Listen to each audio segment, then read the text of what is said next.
Good morning, everyone. I can confirm that we are now live. Thank you very much, Rose, and welcome and good morning, everybody. Good to see you all. Seems a long time since our last meeting in March, but I suspect that's probably because a lot has happened since then. So I do just want to start by saying thank you to everyone who's kept the show on the road, because I think it's important to just say that. I know a lot of ICB staff have been affected by the changes that have been announced, and I know people are continuing to work really hard to maintain our focus. And similarly, I know in our partner organisations there'll be a lot of hard work going on. So I just want to start by saying thank you to everyone for keeping our focus on the business as usual, because that's really important to us. Particularly want to welcome Charmaine today. Charmaine's going to be leading our spotlight session later, so welcome to Charmaine. We have an apology from Stephen Coleman. Stephen isn't able to join us today. I also am aware that Rachel Hardy will be joining us, but will be a little bit late. And I'm similarly expecting Paul Robinson, but have been advised that he is likely to be late. So I think that's all the apologies and notes regarding attendees at the meeting. So without further ado, I'm going to move on to the business on our agenda today.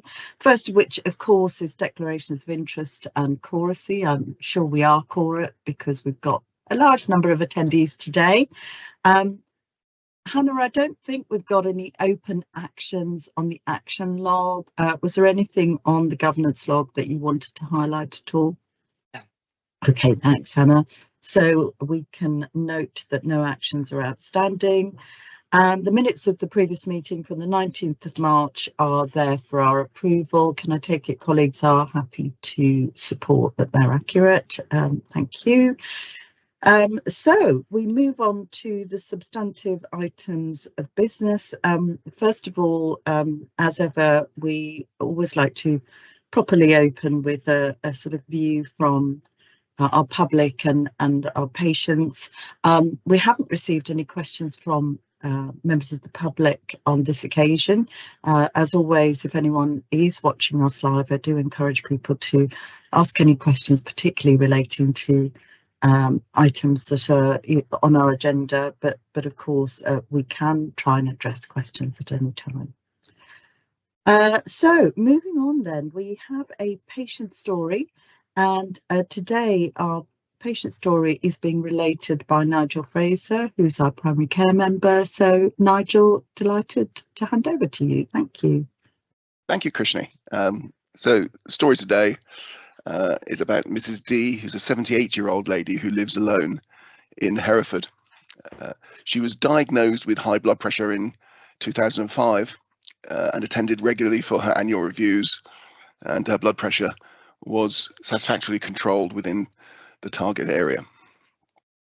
Unfortunately, she suffered a heart attack in September 2023, requiring emergency transfer to Worcester Acute Hospital for angioplasty and insertion of a stent. She describes this as an overwhelming event with rapid treatment, but found the experience of being in hospital confusing and stressful.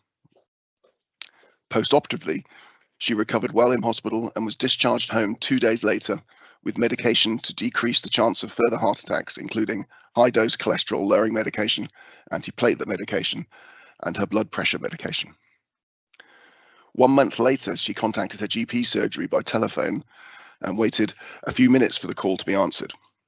She stated she had been worsening shortness of breath, and she had little sleep because she had to sit up at night to avoid more severe shortness of breath. She was triaged and she was asked to attend the surgery for assessment as soon as she could. The GP suspected that she had developed heart failure, and when she came in, examined her and found that clinically she did indeed have heart failure and an irregular pulse. An ECG was arranged in the surgery, which confirmed that she had developed the cardiac rhythm disturbance atrial fibrillation.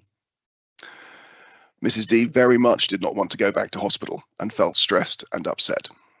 Her GP discussed her care with the medical team at the hospital, and she was started on medication to slow her heart and to start to remove the excess fluid which had accumulated.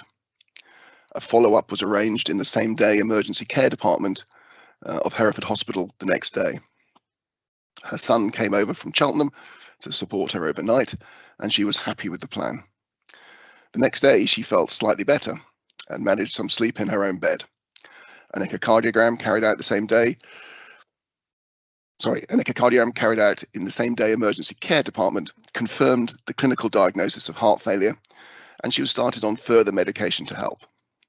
She was given additional support by the virtual ward team, who monitored her progress, checking her daily weight and monitoring her blood tests. She valued the close care and was very pleased to be staying in her own flat with support from families and friends. The treatment for her heart failure involved 4 different medications which all had to be adjusted to reach maximum effect. Many of these required blood tests in between to make sure that she was tolerating them satisfactorily. She was pleased to have support in coordinating all these appointments. Throughout, she had follow-up with the GP, who explained the cardiology plan to increase her heart failure medications and to maximise the benefits. She valued the regular reviews and valued the continuity of not having to repeat her story. At other times, she was happy to see any clinician, and she felt happy to identify when she required the continuity and when she was happy to see other clinicians, such as the remote GP service. In addition to the virtual ward, she was supported by the cardiac rehab team, who helped her to gain confidence and gradually increase her level of physical activity. She was supported by the practice pharmacist, who had spent a good deal of time running through her medication and reiterating the plans. Her blood pressure and cholesterol are now within the tightest national guidance levels. Mrs. D is now very much better and lives an active life. She is able to go out and see her friends, and she walks into town a couple of times a week without experiencing chest pains or shortness of breath. This story demonstrates a number of areas of learning. Whilst Mrs. D's medical treatment prior to the heart attack had been fully in line with then good practice, current target levels for cholesterol could have provided additional opportunities to prevent or delay her heart attack. She made significant improvement in her levels of physical activity after her heart attack diagnosis, but perhaps we should have been offering this at an early stage. Mrs. D telephoned the practice, and there was a wait for a few minutes. Prior to the move to digital triage, the phone waits had been excessive. So whilst Mrs. D was not digitally enabled, the majority of patients using the new electronic triage meant that the time that she had to wait was significantly reduced. She was supported in being managed out of hospital when she first presented with heart failure. The multidisciplinary approach with continuity from her GP, input from the virtual ward, SDEC, cardiology and cardiac rehab left her feeling well supported. The additional risks of a further hospital admission and hospital deconditioning were avoided. Best possible care often does not need hospital admission, but does need coordinated support from a neighbourhood team. Mrs. D very much valued the continuity and personalised care. She was happy to share her experience, and she hoped that the system could look at more ways to provide care out of hospital. Thank you very much, Nigel. Was that everything you wanted to say on that? Yeah, I think so. Yeah, happy to take any questions. Thank you, Nigel. It's a really powerful story with a lot of strong messages, I think, in that, isn't it? I just wonder if anyone would like to raise any, ask any questions about it, or make any comments for that matter. Jane, please. I guess an observation, Nigel. I mean, it's a really great story about where we got it right, and I guess the challenge we have is getting it right much more often for many of those people, because my sense is, and I think our data would show in terms of the increase in admissions that we've had, that we're not getting it right as often as we should. But I think what you also highlight is the level of complexity that's involved in getting it right. And so I think we have a huge amount of work to do to scale up that approach for the number of people that we need to achieve that for, to get the right number of the patients cared for at home, because at the moment there are no doubt far too many being cared for in the acute setting. Yeah, thank you, Jane. Nigel, anything do you want anything you wanted to say in response to that? Yeah, no, I think that's absolutely right, and I think Jane's point about making this business as usual is really important, and it's a huge challenge for the system.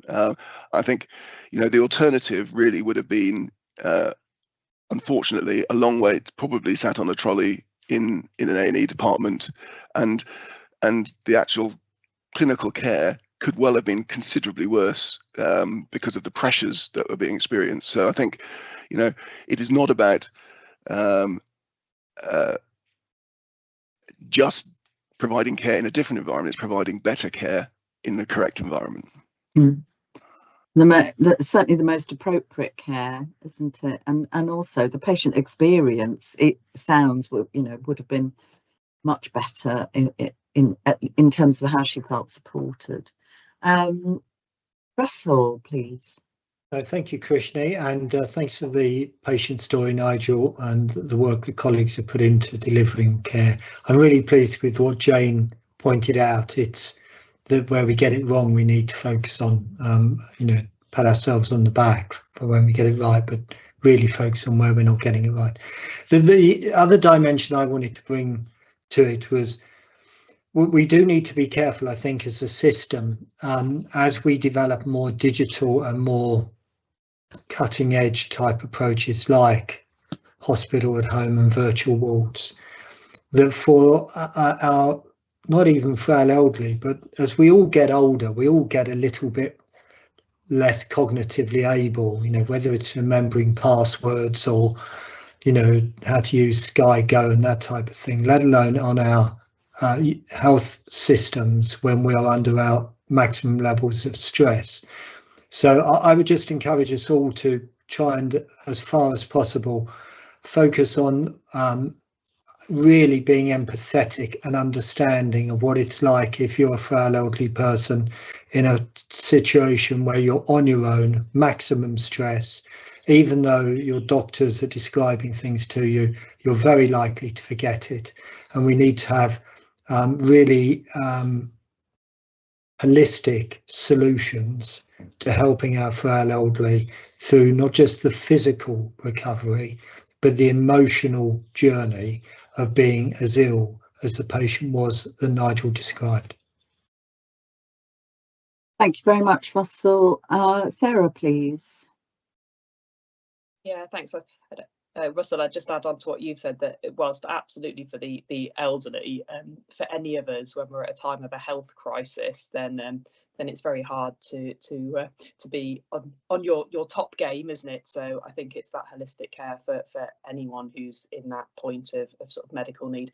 I was just going to say, Nigel, thanks for presenting that story, and thank you to Mrs. D for allowing it to be shared, because I think really I'd just like to sort of make the point that I think you made throughout, that there actually requires an element of patient confidence in their GP, and I think that's something in a public forum I'd just like to sort of emphasize, really, that when there is that joined up care between your primary care physician and the whole primary care team, allowing them to get a bit of specialist advice as well. Some of these really complex things can be managed in the community very well. So I think really raising public awareness and confidence that actually often a safe place and a good place to be managed is out of hospital.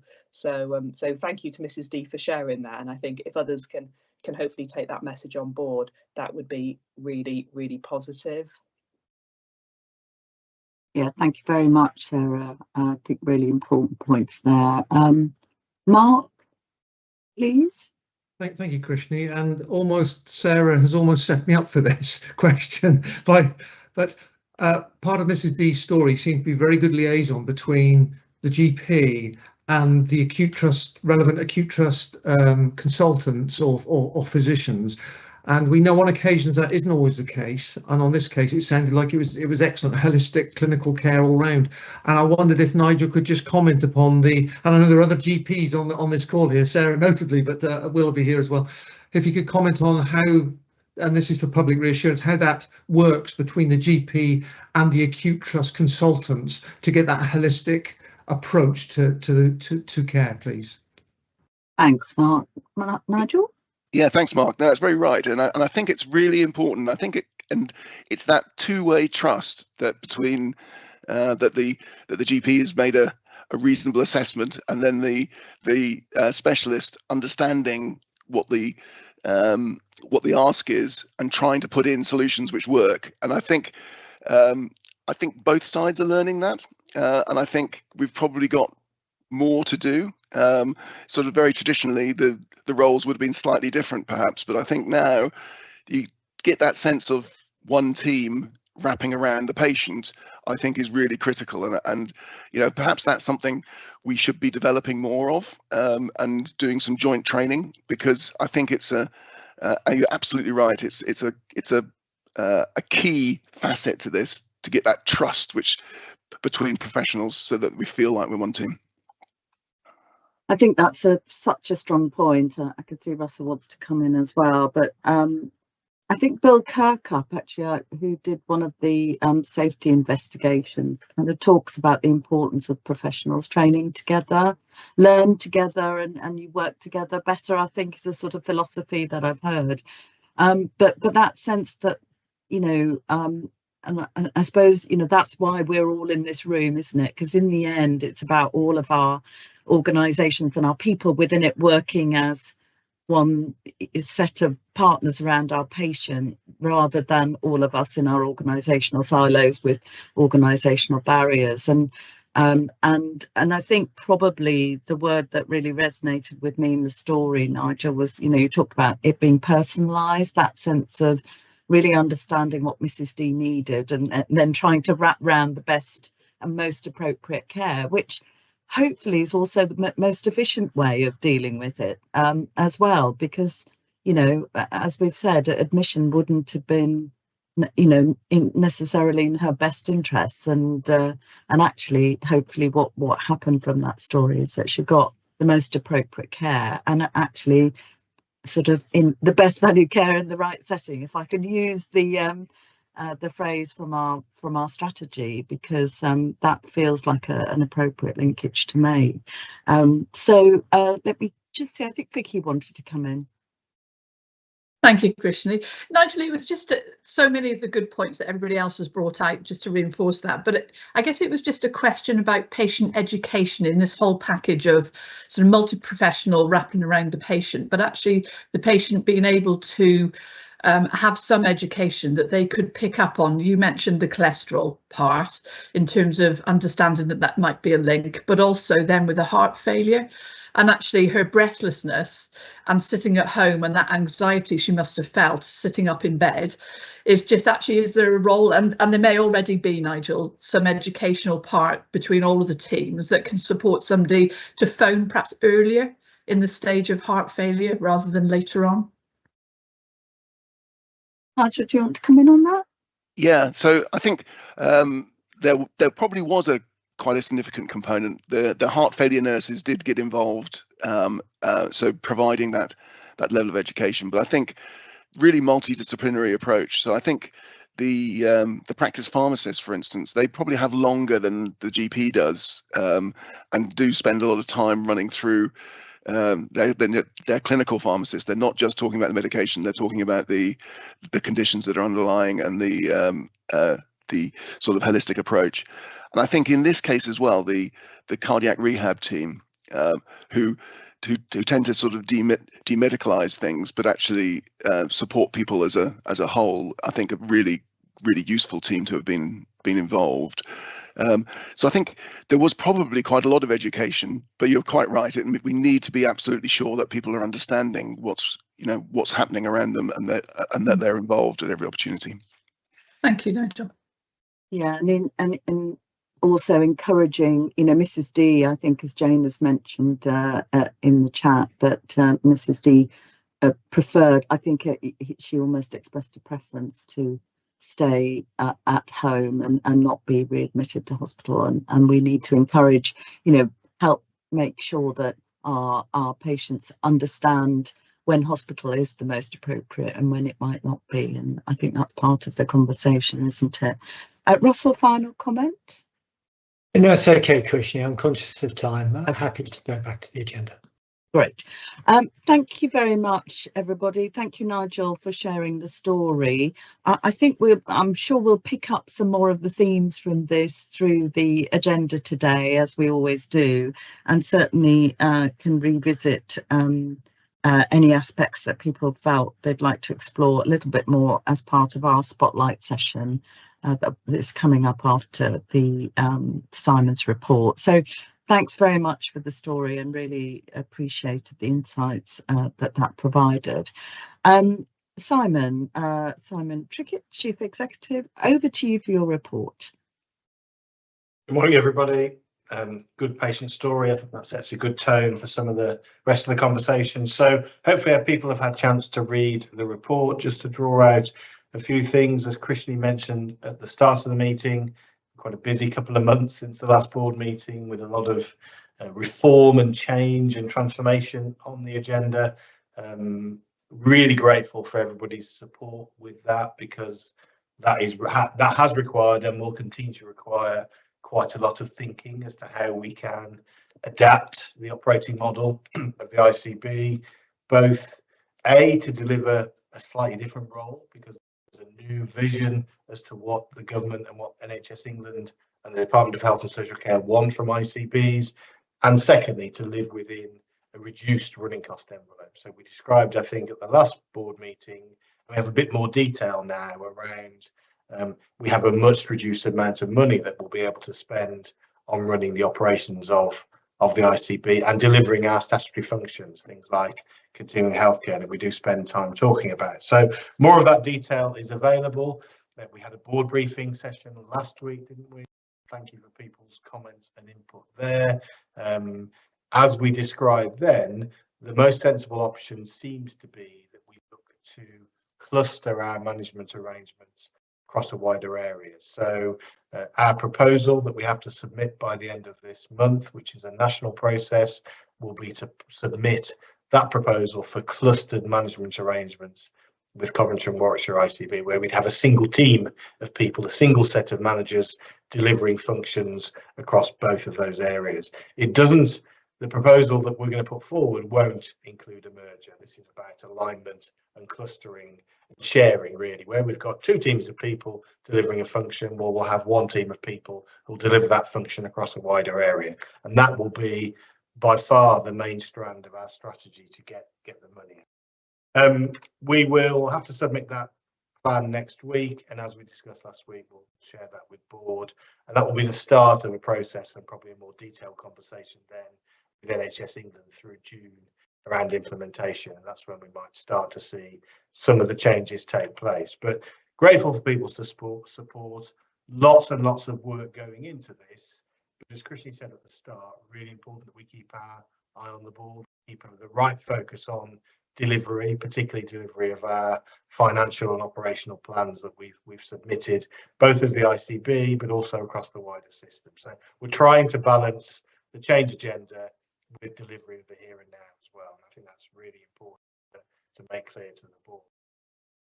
Page 2 and 3 of the report then describes some of the performance headlines. So some good aspects of performance in lots of areas. I think urgent care probably is still our concern, and that's expanded a bit on page 5. And probably in terms of financial performance, workforce spend is the biggest risk across 3 trusts and across the ICB. So really important that we continue to keep track of that, and I'm sure that constituent boards elsewhere in the system are having the same conversation as well. We have, since the last board meeting, we've submitted the 25-26 financial and operating plans across the system. As the report outlines, that met all the requirements that were set out of us in terms of both performance and operational delivery, but also finances, so living within our allocation and the additional deficit allocation that we've been given. Clearly, what we need to make sure is we all support each other to deliver those, because they are no mean feat, and there's a lot of ambition within that, and that's important to point out. Page 4 of the report describes the latest set of work around the Building a Sustainable Future programme that we've talked about quite a bit here. Undoubtedly, that will form a big part of both delivery of this year, but probably more importantly, delivery of next year, the year after. And one of the things I think we should keep an eye on as we enter the stage of changing and consolidating some of the leadership arrangements, we must keep an eye on this medium and longer term. That's really, really important. And I think the 10-year plan that's going to emerge over the next month or so will put a real emphasis on that medium and longer term vision, and that's really, really important. In terms of urgent care, there's a section on page 5. Mary did ask me to point out that particularly the Alex Hospital in Redditch has had a really good few weeks of quite excellent performance, actually, and we should draw attention to that. That shows that when we get this right, we really can get it right, and it can make a big difference to patients.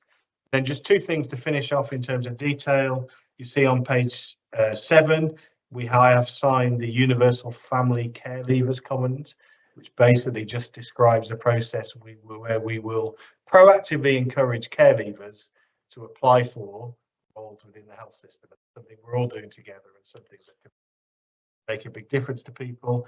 And finally, at the end of the report, you'll see we have had a couple of leadership changes within the system since the last board meeting. So Glenn Burley has taken up a national role for most of his week, although he's remaining chair of the foundation group, and that has led to some interim changes to chief executive and accountable officer within the 2 acute trusts within our system. So Stephen is taking that over. Jane continues as managing director at Wye Valley, and will obviously be working closely with everybody to make that transition work. So Krishni, happy to take any questions on any of those items or anything else in them. Thank you, Simon. I think you accidentally said that Glenn was going to be chair of the foundation group, and Russell's eyebrows went up then. So yeah, something he hasn't told you, Russell. Yeah, no, we all know Glenn's role, but I just thought I'd mention that as a moment worth highlighting. Okay, questions and comments, please. Great report as usual. So thanks to colleagues who supported Simon in putting that together. Russell, please. Simon, first of all, thank you for your leadership during this period of transition, which it's absolutely important for all of our citizens to get right, because I do think we are in a historic period for the NHS where it is absolutely essential that we see all of the performance metrics improve over the next couple of years, and the financial reset introduces very sensible incentives and consequences, incentives for good performance and consequences for less good performance. My question, Simon, is what's worrying you most at the moment? Thank you, yeah, Russell. thanks, Russell.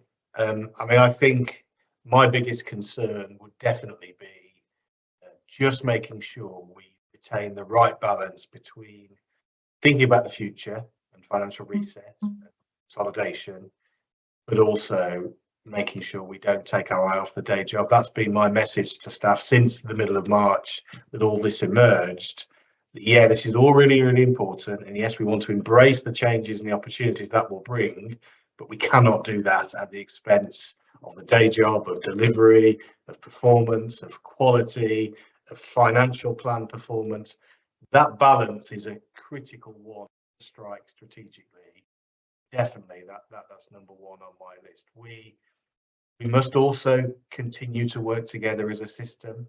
Part of the reset clearly is going to redefine a bit more of the boundaries between the role of the strategic commissioner, the ICB, and the role of providers. I think the big added value we've been able to put into the system over the last 3 or 4 years has been the collective. It's been our joint effort, and this agenda, the conversation on the patient story actually just 5 minutes ago, really emphasises when the added value we can bring by all contributing.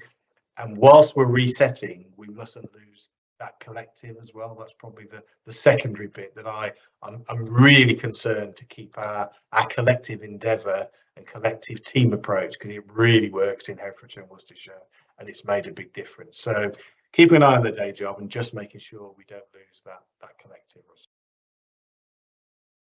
Thank you, Simon. Any other questions or comments on Simon's report? Aman? Thank you, Krishni. Thanks, Simon, for that report. It's really reassuring to hear that, you know, obviously the focus is going to be on maintaining our day job as well as managing everything that's happening. And again, would like to echo Russell's comment about your leadership throughout this difficult time. One of the questions I had, not directly related to your report, is whether you envisage any impact of the recent local council elections on what we're doing. I think obviously in the media there's a lot of rhetoric around not focusing on EDI, sustainability and obviously one of our main areas of focus is addressing health inequalities and you know, managing stuff like that. So I just wanted some assurance that, you know, we're still going to kind of make sure that that isn't going to impact what we want to achieve as an ICB. That's a really good question, Aman, a really, really good question and very relevant. So on those particular elements you mentioned, I think that's critical as we evolve. We don't lose focus on prevention and health inequalities. Never mind all the moral arguments. There's an economic argument for doing this, as we've found actually through our work. So by getting prevention right, and it related a bit to Mrs. D and the story, didn't it? By getting prevention right, the costs we avoid for the system by admitting people to hospital, the diagnostics, all the things that follow are huge. There's a massive opportunity with that. We mustn't lose focus of that. I think your question about the council elections is a really good one and quite intuitive, because I think one of the things that's clearly part of government policy is local government devolution, and we talked before about how councils locally were going to be working together to form mayoral authorities and basically to have an elected mayor. There's clearly a desire that ultimately the footprints of the ICB and health strategic commissioning matches those footprints. As Paul might say in a little while, we've got some work to do in Herefordshire and Worcestershire on what our mayoral authority will look like. And that work probably is made slightly more difficult by the fact in Worcestershire County Council, they had elections, and obviously they've had a Conservative-led administration for a long time, actually going back to when I worked there 20 odd years ago. They've now got no overall control, and the Reform Party actually have by far the most members of the council. Just Worcestershire Local Authority working through what they'd like to do about mayoral authorities, how they would like to position themselves, and then us reflecting on what that means to us will be an important part of the next 12 to 18 months, I suspect, while all of that plays through. And that has driven the clustering proposal we've put forward, because we feel it's the most pragmatic and sensible option in the short and medium term, albeit longer term, when the mayoral authority footprints are really sorted out, we might want to look again at the geography to make sure we have that match. So there's a clear impact of what's happening locally, but also when we look at counties all around us, Shropshire, Gloucestershire, Warwickshire, I think had all had changes in their administration and their political makeup. We're going to need to watch what that means to the devolution debate and just make sure we're keeping in tune with it, really. But Paul, your hand's up. But did you want to add anything else about that?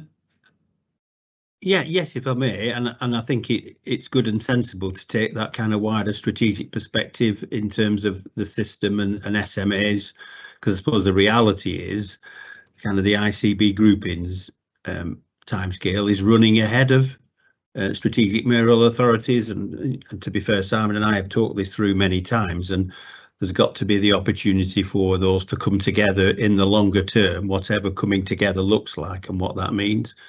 I suppose the reassurance in the short term, the here and now, is change of political leadership in Shropshire, Worcestershire and Gloucestershire. So it's important that as Herefordshire leadership, political, managerial, we stay close to that. In the local authority world, those local authorities are having their annual general meetings this week to appoint new leaders, cabinets, and then begin the process of governing. And we will be arranging to have those leader and chief executive conversations with Shropshire, Worcester and Gloucester to kind of keep those relationships live and working well, and have the conversations about how things may come together in the future. And how does the kind of groupings with the ICB play its part? and and engaging with Simon and others in that conversation as we make progress. That's the right thing to do. I think in terms of the proposed groupings with Herefordshire, Worcestershire, Coventry and Warwickshire, I reached out to my fellow chief executives in those areas about coming together as to how we best support this proposal. I've engaged with Simon as to how we can do that collectively, and we'll be having those conversations over the next few weeks to kind of get our shoulder behind this, and as partners do our utmost to bring this together, whilst also recognising if there are challenges, what are they and how do we collectively work with them. So I'm doing all we can from this side, and working with Simon and staying in touch as I hope you would expect us to do.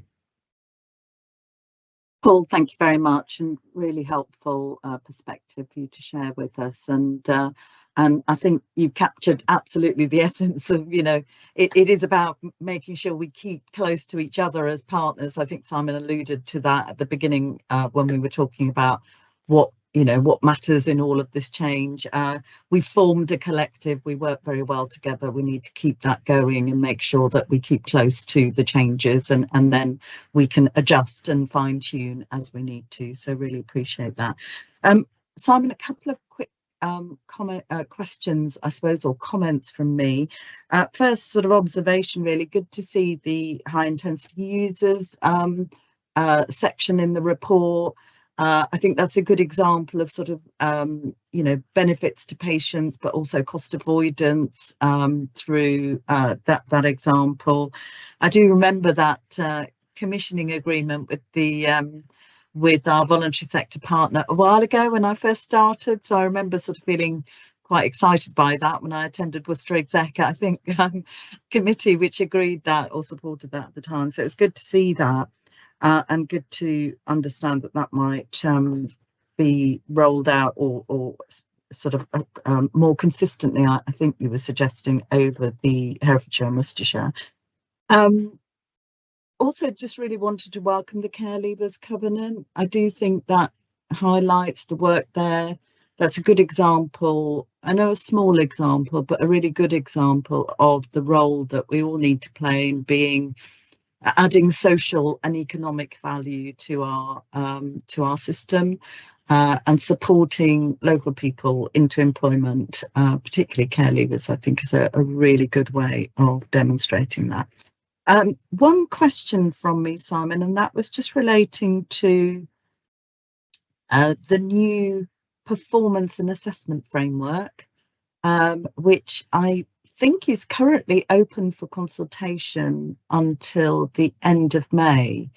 And I just wondered whether we are intending to respond, and if so, how we might kind of provide a system response to that, really. I don't know whether we've kind of convened anything to do that, Simon.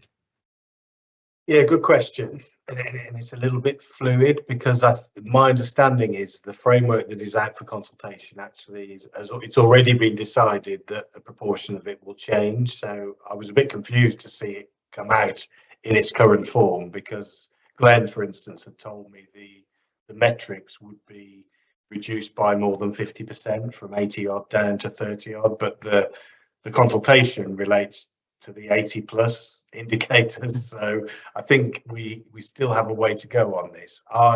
Therefore, my suggestion has been we just sit tight in terms of responding, because it felt as though there were a few more iterations to emerge.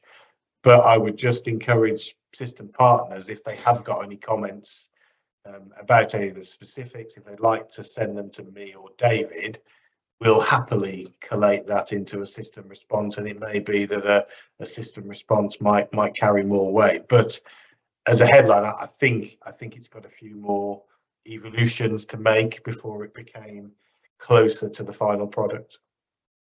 Thanks, Simon. Certainly, I think Penny Dash on a call with chairs, the new NHS England chair, in a call with chairs on the for the Midlands area, and I think Russell and Mark might have been present, did refer to it coming sort of reducing significantly the number of metrics. But I wasn't sure whether that's a sort of reduced per organisation or reduced across the board. It wasn't absolutely clear. No, I think helpful for us to have a system view on it, because ultimately I think the ICBs will still be made up of, or will be influenced by, the individual provider segmentation metrics. So just worth noting, really.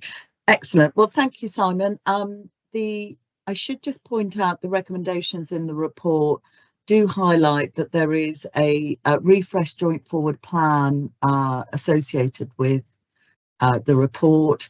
That is still a responsibility for the ICB to take forward, but I think there's a whole, as the section sort of highlights, there's a set of steps to go through where the health and wellbeing boards and others do review that and provide their support for it. But can we just confirm that the board, as it stands, is happy to endorse the joint forward plan for publication as an ICB? As I say, we will need to await input from the two health and wellbeing boards, I believe, as well. Otherwise, we are just required to note the content of the report. So I'll take it that everyone's happy. I think I saw some nods to do that. And thank you again, Simon, for the report. So we will now move on. Oh, actually, before I do, I do also want to say thank you to Rob Mackey. Rob, I think this might be your last proper board meeting, because I think we did mention in the previous meeting that we would be welcoming Ellen. So Rob, I just want to take this formal opportunity in our public board to thank you for your contribution and your leadership of one of our key partnerships here in the ICB. Thank you for all your support. I know you're not going anywhere, so we look forward to working with you, but just wanted to thank you formally on behalf of the board. Thanks, Rob. Okay, we move on then to the spotlight item, which is over to Charmaine. Welcome, Charmaine, over to you. Thank you, Chair. Good morning, everybody. So I'm Charmaine Hawker, the Director of Delegated Commissioning for the ICB. So this month's Spotlight provides us with an overview, really, of the primary care delegated services delivery, and importantly, the work that is being undertaken locally with all of our providers to improve access, but equally overall experience for our patients. So the term delegated commissioning is a relatively new phrase that we use a lot, and I guess I just wanted to try and explain what this represents. So what this means is that NHS England have transferred a range of their commissioning responsibilities to us as an ICB for managing certain services. So in respect of primary care, this means the nationally mandated contracts that are issued for general practice, community pharmacies, dentists and opticians. Now, all of these are subject to a national regulatory framework. So what this means in reality is NHS England will continue to set national standards, service specifications and national policy, but it's our role as an ICB to commission and contract all of these services and, importantly, again, locally monitor the quality, the performance of delivery and indeed the variation that there may be across the range of these services. So the paper talks about the context of this for Herefordshire and Worcestershire, and this represents in the region of about 400 contracts across primary care providers to the value of just over £260 million. Now, local commissioning arrangements sit outside of this, so things such as local enhanced services that are additional services that general practice provide, things like the same-day urgent access hubs and Herefordshire Remote Health Service, and indeed the local clinical excellence and investment framework all sit outside of this. I think really I just wanted to take some time to think about some of the challenges that all of these providers are facing, and it's interesting that all of the providers are facing very, very similar challenges. It's largely in respect of continually rising demand for their services and then providers trying to match that demand with adequate capacity. There are ongoing workforce pressures, just like the rest of the NHS, in terms of recruitment and retention. And equally, there are financial challenges. These are small independent contractor businesses, and some of the national contractual frameworks do create some financial challenges for our providers. So in terms of some of the areas within the paper, there's a couple of areas that I'd like to pull out, if I may, in terms of really what we're trying to do in supporting our providers facing these challenges, but equally how we're looking to improve access and experience of access overall for our patient population. So first of all, I think it's important to understand the range of delivery that our providers are doing for us every single day. So from a general practice perspective, across Herefordshire and Worcestershire, every single day general practice delivers in the region of 22,000 appointments per day. Now this represents a 3% increase on this time last year, but interestingly a 20% increase on pre-pandemic levels, so a significant increase in activity. Of those appointments, 63% of those appointments are face-to-face, so vast numbers of patients seeing GPs face-to-face, and 47% of those are with a GP, a direct GP. Now this figure of 47% is actually 2% higher than both Midlands and national averages, which are both at 45%. So the paper focuses on the implementation of the National Primary Care Access Recovery Plan. So Table 1 within the paper details the notable achievements, I think, to date in terms of delivering against those two central aims. Now, the National Recovery Plan for Primary Care really was implemented in terms of trying to address reducing that rush for appointments with general practice at 8 AM every single morning, and actually opening up a range of services to patients. As patients, we often think that a GP is the first point of contact that we should see, but often our needs can be addressed through other healthcare professionals within the GP practice, just as good, if not better in some instances. So I think it was really to try and manage some of the rising demand that we're seeing. So in terms of the implementation of the Primary Care Access Recovery Plan, I think it's important to note that we are at different stages of maturity. So this is a programme that's really been running over the last 18 months. Interestingly, some of our practices had implemented digital triage, total triage ahead of the national plan, but equally some are now looking at embedding that. So we do have a range of maturity, and this is going to be an ongoing piece of work for this year for us. I think for us this year, we want to focus on optimising all of the new services that have been put in place for our practices, such as cloud-based telephony. So that helps me as a patient when I'm on the telephone. If I'm in a queue, I know exactly where I am when my call is going to be answered. Online consultations, again, we've seen a significant increase in the number of people that would like online consultations rather than a physical attendance at a GP practices, and indeed the digital communication tools. So we've put a range of communication tools in place, but this year we need to really optimise the usage of that. What we're trying to do is put on a range of learning events for our practices. So we've got a scheduled learning event, and that's really around peer-to-peer support. So those practices that have implemented this maybe 12 months, 18 months ago, what's the learning been? How can we then support our wider practices in terms of embedding this new service? Interestingly, history suggests that when we implement total triage and new transformation programs such as this, patient experience drops. But it's really, really pleasing to note, again, within the paper, we've included the results of the Office of the National Statistics. And again, for the third consecutive month, 84% of patients across Herefordshire and Worcestershire describe their overall experience as good. So again, we're the highest in England for the third consecutive month, which is pleasing. The other area that I'd like to just pull out of the paper really is around access to dental services. Now, when we took on the responsibility for commissioning dental services in 2023, we recognised that actually provision was poor, it was inadequate for what we felt it should be, And actually, since becoming the Commissioner for this service, we've spent a lot of time trying to understand what are the real issues and what can we do to try and improve access for our patients. So based on the engagement that we had with our local representative committees, we formulated a dental recovery plan and we've commenced implementation of that over the last 6 months.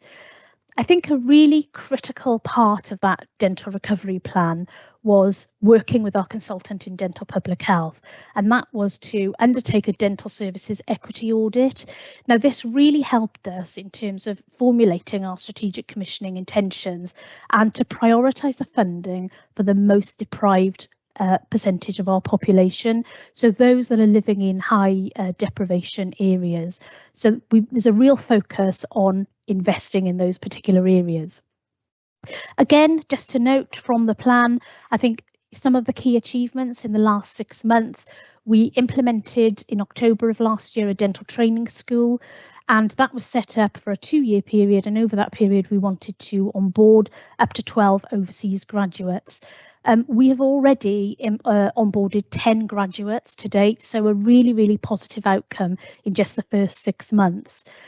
Equally, we've got 33 of our practices across Herefordshire and Worcestershire had the ability to over-deliver against their contract this year. Again, that was really positive, and we believe that this would have produced in the region of appointments for an additional 10,000 patients this year alone. We're waiting for the year-end data, but that's our anticipated plan. Once again, we have this year been able to secure a number of temporary contracts. So historically, there was a range of services that have been provided on a temporary basis. We've now been able to make that permanent. So we have now secured the ongoing and continuation of care for around 11,000 patients across Worcestershire. And then finally, in terms of new dental provision, last June, we implemented a new dental practice in Herefordshire. We have a second site due to open imminently. The first site has provided in the range of 7,000 appointments for our patients, despite having a 15% do not attend rate. And which is interesting, given this was the first NHS dental service in Herefordshire since 2007. So both of these services, again, are in areas of high deprivation. And then this year, what we've just recently done is secured the provision of additional 13,000 appointments for urgent care. So those patients that are struggling, have acute pain, there is now 13,000 appointments available across Herefordshire and Worcestershire that patients can access via 111 on a daily basis. So I think in terms of the dental recovery plan, we're really early days in terms of implementation, but we are seeing some green shoots. In the last year, 57% of our child population have accessed dental care. That's an 11% increase from our baseline. And we've seen a 3% increase in the number of adults accessing NHS dental care. So again, a notable increase. The year-end data, so we're still awaiting the final outcome, but it's suggesting that we will deliver 80% of our commissioned UDAs. So again, this is a 5% increase on last year. So again, we have much more work to do here. Dental provision is not where we want it yet, but the plan that we've put in place will enable us to reach those pre-pandemic levels of at least 55% of our population accessing NHS dental care throughout Herefordshire and Worcestershire. So I think just to conclude then, I think the spotlight demonstrates the quality of delegated primary care services across Herefordshire and Worcestershire as being high. You've seen throughout the paper that we are often amongst the top performing ICBs in the country. But we really do recognise that access to services can be really challenging for many people. And the primary care access recovery plan, the dental recovery plan are probably two of the biggest transformation programmes that both general practice, community pharmacy and indeed dental practices have experienced over a number of years. So change is going to take time to embed and implement. But as an ICB, we're really committed to ensuring that everyone can access high quality primary care. I think one of the key benefits of having these services delegated to us as an ICB is that it now allows us to have decision making locally and ensuring our resources are targeted really to address health inequalities. So this will really help in terms of delivery of continuity of care for patients, but more importantly, improving health outcomes for our local population, particularly those that are experiencing health inequalities. So I'll stop there, Chair, and open up to questions. Charmaine, thank you so much. That was really, it's a great paper with lots of highlights of data and improvement evidence, which I think as a board we should really welcome, because you know, you've rightly highlighted there's a lot of work still to be done, but it's equally incredibly positive to see the amount of progress that's been made, particularly on dental, which we know was, you know, new to us, and then we needed to really take that forward in a way that really started delivering for our community. So I can see a lot of hands have gone up. So Charmaine, I think it's probably going to be quite a lot of questions and comments. Yeah, look forward to good discussion on this, because obviously a very important area of provision for us as a whole. So let's take each one in turn. So Vicky, please. Thank you, Krishni, and thank you, Charmaine, for the report. As Krishni said, excellent report with loads of very positive information. I guess my question was on the primary care access recovery plan.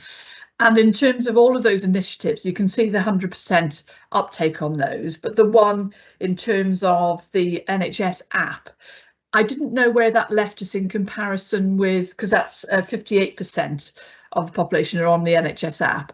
What our target is for this this current year, and how that compared nationally. So is 58% very good compared with other ICBs, or are we on the lower side and we've got some improvements to deliver? Thank you, Vicky. So so there's always improvement. You wouldn't be surprised in hearing me say that. I think we are comparable with other ICBs. This is a really important aspect of our continuation of the work on this year, and we have seen, you know, significant, so a 10% increase over the previous month quite recently. So we are continually seeing this increasing. I think one of the areas in terms of usage of the NHS app is, I'm really conscious that we discussed earlier about potential digital exclusion. And throughout all of this primary care access recovery plan implementation, there's a very heavy focus on digital. Now, as part of implementation, all general practices have been required to have an access capacity improvement plan. And as part of that, they will be looking at ways in which they can help their patient population navigate these new systems. So we've seen some really good examples with some of our practices, led actually by our patient participation groups, where we've had patients sat in waiting rooms, actually showing patients while they're waiting to go in and see the healthcare professional how to use the NHS app, what the functionality of it is, and how we're going to actually increase that usage over time. So it's a really important focus, and one we will continue this year, and equally we want to see that percentage increasing. Fantastic, thank you, Charmaine. Thank you, thanks for the question, Vicky. And I think actually Roy suggested previously that we do something to encourage our own staff to do that, and I seem to remember in the ICB we actually did some a little bit of a session, didn't we, around usage of the app and encouraging staff to take that up. So really important for us to continue to do that. Thank you. Sarah, please. Yeah, thanks, Charmaine. Just really good to see sort of your clarity on this coming through in the paper in your presentation. So thank you very much to you and your team, and I think a testament to the relationship you've probably got out there with all the different forms of delegated primary care that you're working with. So thank you. I just wanted to make one comment that we won't not go into now, but thank you for really acknowledging and understanding the links between dentistry, poor dental health, especially in children, and later poor outcomes in physical health, and the sort of multiple complex factors around deprivation there. And we've pressed and challenged in our strategic commissioning committee about this and where we're actually targeting our efforts. So thank you for bringing that through in the paper.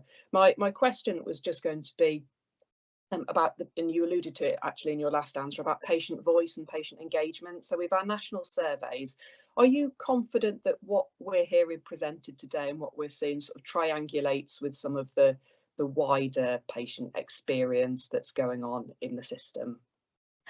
So really good question, and I think this comes down to variation, Sarah. So I touched on it throughout the paper. So an area that we are going to focus on this year is addressing variation. And by that, what I want to do is look at the various experiences that our patients are actually receiving, because whilst we're doing really, really well, there will be ranges within that 84% of it being good. So we recognise not everybody will be at that level. So variation, as I say, will be a theme for this year. We will be looking particularly at access as one of them. So we're looking at 3 high impact areas really to address that in terms of CVD, frailty and access. And that's where I want to get into. What does this mean at granular level then for each individual practice? What is their experience and how can we support those practices? And we're intending to put in a quality visit with a range of practices this year to help address that and bring the quality up. Great, thank you. Really important because as you rightly highlight, Sarah, it's sort of variation is always hidden. Good, there's obviously some very good patient experience data in the survey. There will be some hotspots, if we can call them that, where things need to be improved. So thank you for that response as well, Charmaine. Still many more questions to come, so I hope you're ready for that. Roy, next, please. Thanks, Chair. Thanks, Charmaine. Yeah, it's thanks for highlighting the challenges that I think lots of primary care is facing, but also thanks to you and your team. I think we have a really supportive primary care team, and our ICB is really supportive. So thanks for that. It's really pleasing to see the increase in satisfaction with access locally. I know nationally it's a sort of continuing issue, but good to see that we're top of the pack, and I think that's partly due to the urgent care hubs that have been commissioned, which I think have supported that on the day access as well. I think the reality is that we just still struggle to have the capacity to meet the increasing demand. And Nigel's really complicated patient is a really good case, but actually it's the sort of patient we want to manage more in primary care. But actually, it's within my professional lifetime that even the simple blood pressure tablets that Nigel talked about, actually a patient would have been admitted for not that many years ago. So I guess it's how do we keep managing that increased complexity while still managing increased demand? So I think the new ways of working are part of the answer, and we do complete total digital triage, but we still have pushback sometimes from patients and also from other parts of the system about how we're working. So I guess my question is, how can we do more to explain the challenges in general practice and also explain the new ways we're working? I think there's some work gone on, but I think there's potentially more we could do explaining why we do things like triage and the digital approach and getting patients and our wider system on board. Do you think there's more we could do in that space? Absolutely, Roy. I think patient education is critical here, and I think we need to raise awareness more around the various modes that people can access services, and indeed the range of services that are out there available to patients. And I'd like to work with our colleagues in Healthwatch, actually in Herefordshire and Worcestershire, to help us get that message out there and improve our patient education programme this year.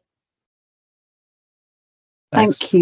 Thank you, Charmaine. I think it's really important, isn't it? I mean, I think we've talked a bit about sort of actually earlier when Nigel, as you rightly say, was talking about the Mrs. D. I think there was definitely a sort of patient education element there, wasn't there? And it's making sure our community is as equipped as we can help people to be around making informed choices. And I think that's the key point here, isn't it? So how do we collectively drive that? So be definitely interested to hear others' perspectives on that as well.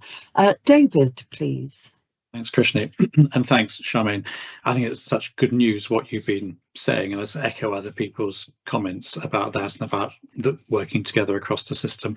I had a question about ophthalmic services. So we've talked a lot about the other areas delegated commissioning, but and I know ophthalmic is smaller in terms of the money we're putting into it, but I wondered if you had any comments about what we're doing there, because I also noticed that there isn't a national priority measurement for ophthalmic. So I wondered how we're dealing with that across the system. No, really good point, and it is excluded currently from the paper. So the ophthalmic contract is probably one of the contracts that we can do very little with. So there's very little flexibility in terms of the national framework and how we can influence that.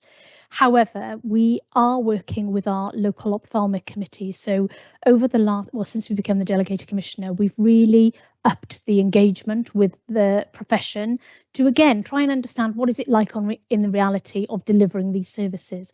So there are a range of development opportunities that we're working with our opticians on at the moment, and they include things like referral refinement. We're looking at enhanced case finding by certain accredited optometrists, and post-treatment discharge to community optometrists for stable glaucoma. So it's more of a transformation programme, I think, that we're trying to put in place really with our LOCs to try and support. I think it's really that wider neighbourhood team delivery of holistic care for our patients. So it's certainly work in progress, but there is nothing at the moment that I can say in terms of delivery. Thank you. Thank you very much, David. Aman, please. Thank you, Krishni. Thank you, Charmaine, for that report. It's great to see all the good work that's happening.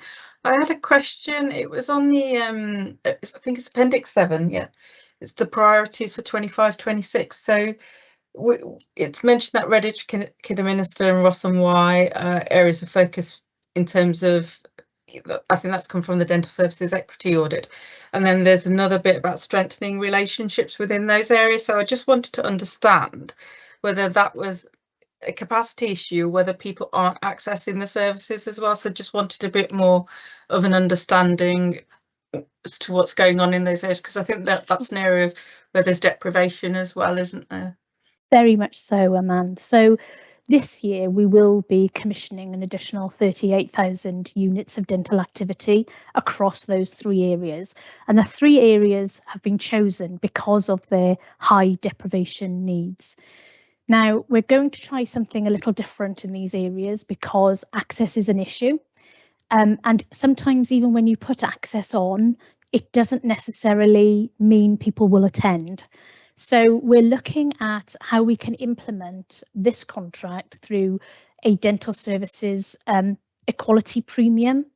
Now, this will put an emphasis on the provider, so the dental practice actually getting out into communities and bringing those patients in. So really trying to get into the heart of the community to understand what is the needs, how do patients access services, and how can we improve dental access in those particular areas. So we're currently working up that model at the moment to go out to practices in those areas to take that position up for us. Okay, thank you. So, and that hence the focus on the engagement for those that don't. Absolutely. Engage. Okay. Yeah. All right. Thank you. That's really helpful. Thank you, Charmaine. And actually, is that partly to address the issue of DNAs as well, Charmaine? Just because you mentioned that, obviously, that 15% of the appointments offered were DNA. So I wondered whether that's part of the approach to address that. It would be as well, Chair, and that's really because, again, not everybody can access primary care services in the same way. So we need to understand what is the way that we can get out to patients. And part of that service also, I'd like to look at hypertension case finding. So again, that holistic care for patients and prevention from primary care providers. Brilliant. Thank you, Charmaine. Jane, please. Thank you. I mean, lots of good work and lots of good metrics in this. I guess so there is a real challenge, isn't there? Because when you prioritise some things, you don't prioritise other things. And one of the things that we've seen happen across this time scale is we've seen a huge increase in emergency admissions for the over 65s. And so in Herefordshire, that's over the last 2 years, there's a 15% increase in emergency admissions. Those aren't people going through same-day emergency care. These people admitted overnight into a bed, and that's what's driving the urgent care performance that we were talking about earlier. And so I guess my question really is about the balance, because in one sense it sounds really good, doesn't it? We've got 20% more appointments per head of population than national average.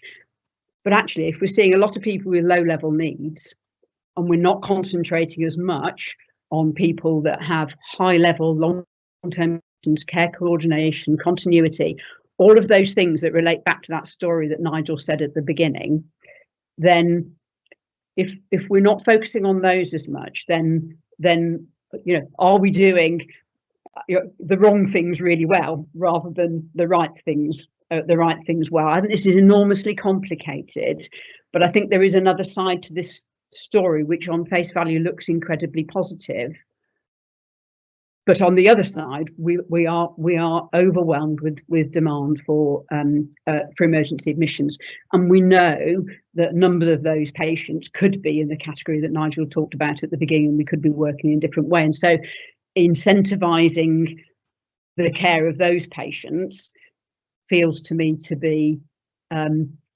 more important. And so we've obviously got a big opportunity through the neighbourhood health work that's coming on this year to do that. But just keen in your views, Charmaine, on that. It's a really, really good question, Jane. And I think this comes back to variation again, actually, because part of the work that we'll be looking at this year is looking at each individual practice, how many of their patients attend ED during core hours, so the hours that GP surgeries are open, that actually receive no treatment. Equally, how many patients have emergency admissions from each individual practice across our county? What have we got outliers? Are there some practices where we have more emergency admissions than others? If so, it's getting underneath that to try and understand why. What is different about this population, this patient cohort, as to why we're seeing these significant increases? I think the other point you make is very, very valid in terms of the neighbourhood health, because this is absolutely where we should be focusing, isn't it? In terms of development of that neighbourhood health, that holistic care for all of our patients. So I think there's two aspects to that. One will be about variation, but two, it's the development of neighbourhood health teams and how we address those rising demand within our acute sectors in terms of emergency admissions and indeed ED attendances, that patients, actually it's not the right place for our patients to be.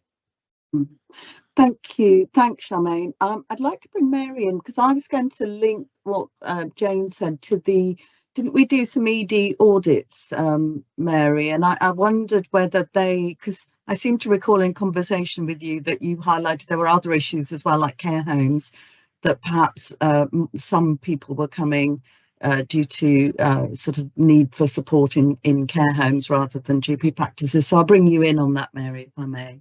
Thanks, and you read my mind, Christian. So I do agree with Jane, having been in and looked at this ED audit, looked at the patients in ED. We had a critical incident recently in Worcestershire. We looked in depth at the patients. I do think primary care are doing very well with the work they've got. I think what we haven't got as much focus on as maybe we need is those patients in the last year of life that are bouncing in and out of hospital. That's what we saw in these audits. A lot of people that need intense support in the community. And I think for this winter, we're going to talk to Jane about this afternoon in the Urgent Care Strategy Board. The only piece of the jigsaw I don't think we've got or nailed as much as we need to is those largely elderly in the last year of life that are the ones that you can understand whether doctors and ED do admit them, because we haven't got that infrastructure to support them enough. So I think that's where the link needs to be. We need to somehow pull the systems together and use the resource we've got, obviously, because we haven't got more resource to make that happen. Thank you, Mary. Really helpful to get that added point. Nigel, please. Thank you, Krishni. Yeah, so I think and what I'm hearing is really that, yeah, we've got reasonable capacity. However, you know, the bottom line is we're still not meeting the expectations of the public, probably, and I think there's more work to do.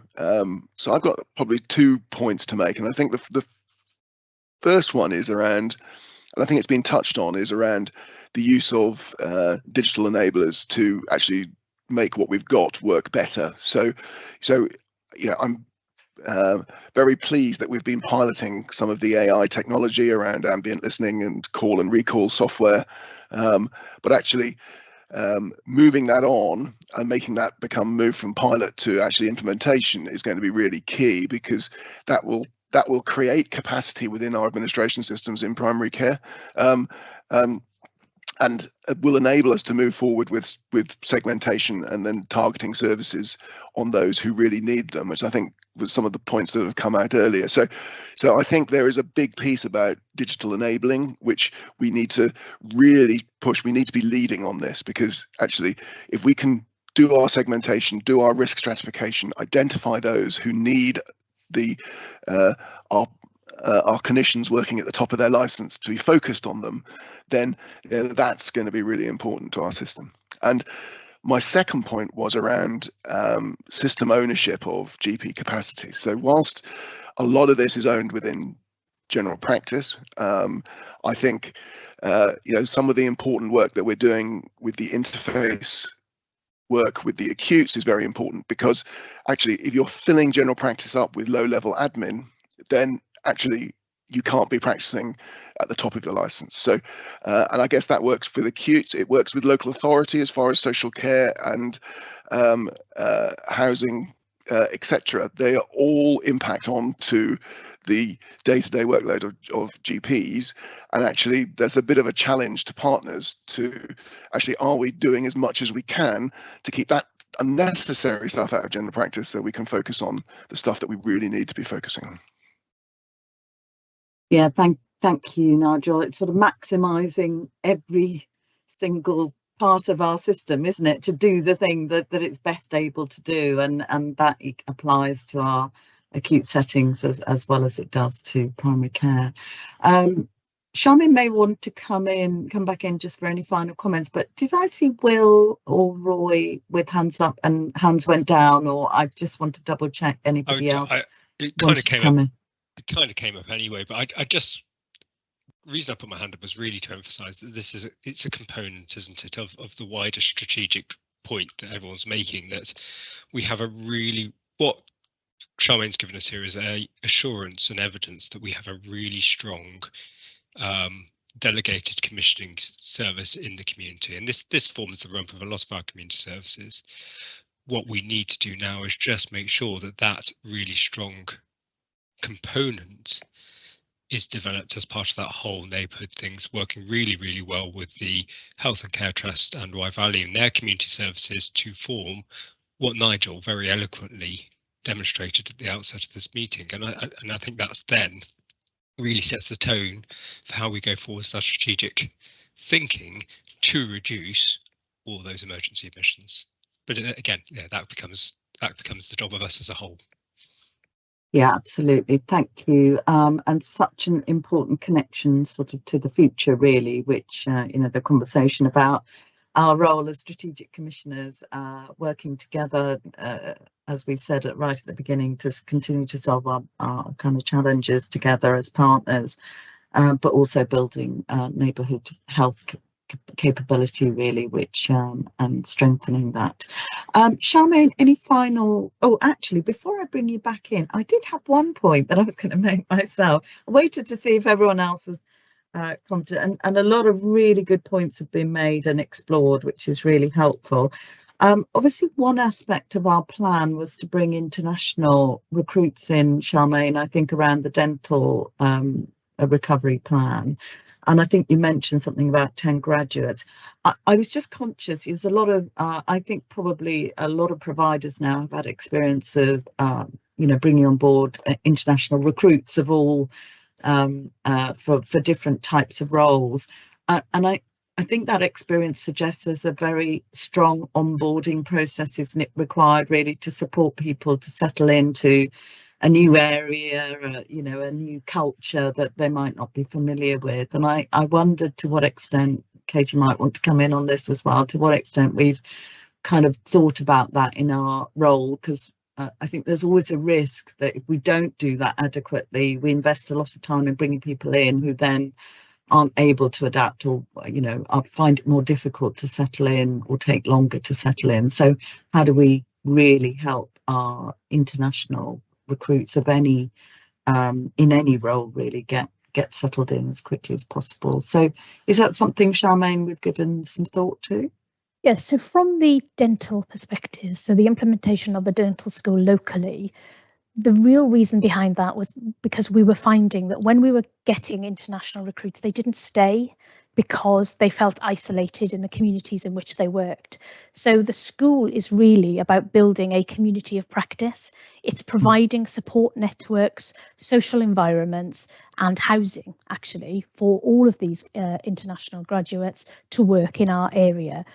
Part of our plan was that we will keep our graduates for at least 2-year period to work within the NHS.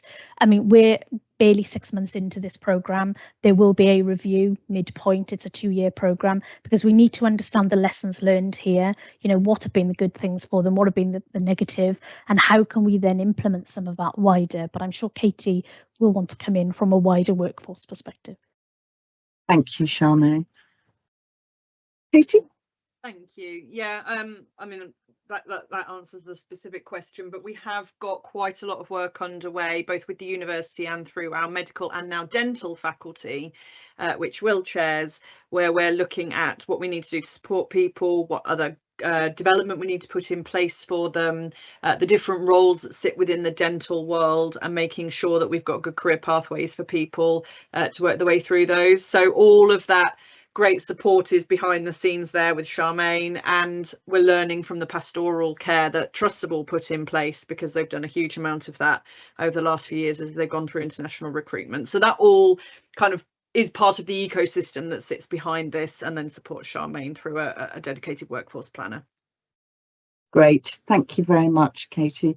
Well, thank you everybody for your contributions to that conversation. I allowed that to continue because I know this is a really important area of focus for our public, our communities, who obviously want to feel that they can access primary care and equitable access, as mentioned in Charmaine's paper, is really, really important, both for you know, our GPs and our dental services. So really appreciate having this opportunity to explore this in more depth and really highlight some of the great work that's been done, but also there's always more to do, isn't there, Charmaine, as you said right at the beginning, but it's good to get a sense of progress and also the areas that I think we need to focus on going forward. So we're asked just to note the content of this paper. I think it's important to share this in the public domain, and as ever with our spotlight opportunity, it does give us a chance to discuss an area of delivery in a bit more depth. So thank you very much. A really good opportunity, Charmaine. Thank you for the paper. We're a little bit over time, so I'm going to, but I think we have plenty of time today to cover these items. I thought people might appreciate a short break to get some refreshments. So if we can reconvene at 11:05, we can crack on with the rest of our business, and I expect us still to finish reasonably promptly. So I suggest we turn our cameras and microphones off, but I appreciate you being back at 11:05, please. Thank you.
Okay, welcome back everybody. We will now move on with our agenda. Our next item, item 10, is on system performance and risks. And Mary, over to you, please. Thank you, Krishni. Thank you. Obviously, this is the work of our Quality, Performance and Resources Committee, so I want to make sure that just give you the highlights of the work that's going on. Just a couple of more things to mention on urgent care, just for people's information, really. So we're still awaiting the latest version of the National Urgent Care Recovery Plan. It's due any day now. I am told there's going to be a complete focus on 45-minute handovers of ambulances, and there will be even more scrutiny than we have currently. We have made some slight improvements, but nowhere near our trajectory at the moment. So I think that will be our focus for the rest of the year. And winter planning for this year is going to have to be completed by the end of June. That's the earliest we've ever been asked to complete winter planning. So a lot of work to do in the next 4 weeks to deliver a winter plan that helps us to achieve that. Moving us on to children and young people. So, and this is Worcestershire based, the SEND inspection, which I've discussed with the board previously, and we've done deep dives on that. So we have now a two-pronged approach to this. The national notice about reducing the very longest waiters. Unfortunately, the investment that we've put in place in Worcestershire hasn't achieved that. In fact, we've got even longer waiters than previously. A lot of those children waiting over 2 years. And the demand is continuing to rise. The referrals still continue to rise. So we have made a commissioning decision to go out to the independent sector for companies to undertake initial assessments on those children waiting over 2 years in Worcestershire to bring down the risk of those children receiving the support and guidance that they need. But our second approach to that, which has been very helpful actually, the Delivering Better Health that we just talked about in adults, there is a national framework for children and young people as well, which really wraps services around children and their families and the schools that they're attending to do more early intervention and at a local level and build up those relationships, aiming to reduce some of the need for the complex consultant referrals that are increasing across the whole country. We have a lot, but across the whole country this is an issue. So that's our work at the moment. We're not able to deliver the reduction in the very long waiters that we anticipated with our plan. So we are going to be using the independent sector and investing in that this year. I think, as we all know, there was nothing in the operational national plan about children and young people at all. We're still told there may be something coming, but nothing for definite as yet. So it is one of our highest risks on the risk register for us at the moment. Moving us on to elective and cancer care and diagnostics. So we did a bit of a deep dive from an ICS point of view on Q4, and I will herald the work of GIRFT once again. You know, we have really seen improvements in all of our GIRFT work in this area, particularly around outpatient use of outpatient capacity, patient-initiated follow-ups, the missed appointments that we had previously much improved, and theatre utilisation. And with the exception of a few patients more than we wanted waiting over 65 weeks in a very small numbers of specialties, it's really helped our position. And we now in a very strong position on those waiting over 52 weeks, which sets us in good state for the rest, for the next financial year. So really pleasing to see the work done in the trust and the support of the GIRFT programme to make that happen in practice. And our job now is to sustain that. And then cancer, obviously, continue to see the improvements in cancer. I think one of the most pleasing things, though, that we've seen is our improvement in the percentage of all people with cancers being diagnosed by day 28. We are now higher than the national and the regional average for both of those in those areas. So that is really pleasing to see, because it was a concern of ours whilst we were doing well, we weren't hitting those diagnosed with cancer, and that has definitely improved. I think one of the challenges for next year is diagnostics. The requests for diagnostics, because of national guidance, etc., NICE guidance, has increased quite significantly. General chest x-rays being one that it's quite astounding, the amount of general chest x-rays that we do. We are working hard to improve the efficiency, the effectiveness, and everything we can on diagnostics. But we need to embrace the AI route, and I'm not an expert on this, but the AI route of how we work with diagnostics, because we will never be able to match the demand that's coming forward in the system. But there's a good piece of work looking at analysing that at the moment. And then positively, learning disabilities. It's our 4th year of really achieving well in our annual health checks for people with learning disabilities, which is really positive to see. And finally, Worcester Acute CQC, the children's services at Kidderminster revealed a good outcome for them. Really pleasing to see that the children are getting that support they need when they go to Kidderminster Treatment Centre. So happy to take any further questions or comments on that. Thanks, Christian. Thank you, Mary. Any questions or comments on Mary's report? Mary, just on UEC from me, I know that obviously there's reference in, I think, the report to, you know, the tier 1 position for Worcester Acute and the 3 areas of focus that came through the support programme, or were identified through the support programme. I think one of the things that had come out of the audits was about call before you convey. And I just wondered whether we'd been able to address that as well already. Has that been something we've raised with WMAS? Because I think that was just certainly one of the things that came out of the local audits, wasn't it? Yeah. Thank you. Yeah. So the audits and the call before convey issue, we have a senior exec meeting with WMAS coming up shortly. What it seems is that the national rules around WMAS, their national clinical policies, differ from what we believe patients could be kept out of hospital. So, you know, they're doing the right thing. We think that we're doing the right thing, but it's not meeting together. So that's the discussion we're going to be having with WMAS. And we've got quite a few examples of where that's the case going forward. So I'll feed back through the appropriate routes once we've had that meeting with WMAS. Great. Thank you, Mary. And then the only other question that I had, or comment really, you've already referred to the great progress we've made around getting to a point where we only have a very small number of patients waiting over 65 weeks. It was highlighted, I think, in the regional chair's call that just some concern that we needed to eliminate all waiters over 65 weeks by the end of June, and there had been a small increase recently. So just to highlight, I just felt, you know, how assured are we that we're going to be in that position in the timeline that's required? I know it's very small numbers for us, but we have sometimes had issues with certain specialties that have challenged us, haven't they? So as of yesterday, when I looked at this, there is a risk for probably about 10 of those patients at the moment that the teams are working on. So I'll keep people informed, but getting down to 0 is very, very, very difficult. It always has been. We've eliminated 104s though, so 104 weeks, so that is really good. We haven't had any of those at all. But you know, I think there is probably a risk of a very small, even smaller amount than we've got now. Okay, thank you, Mary. You're right to highlight the 104-week waiters. I think that was almost the regular topic of conversation when I first started, and it's been somewhat of a relief not to be talking about that any further. But clearly, always more work to do, isn't there, on getting down our waiting list. And appreciate that update. So thank you. So obviously the report is there for us to note in terms of the end of year position, but also the ongoing performance challenges, which Mary's highlighted. And there's obviously more in the report that she's provided. So thank you very much, Mary. We then move on to our item number 11, which is financial plan and delivery. So over to Mark, please. Thank you, Chair.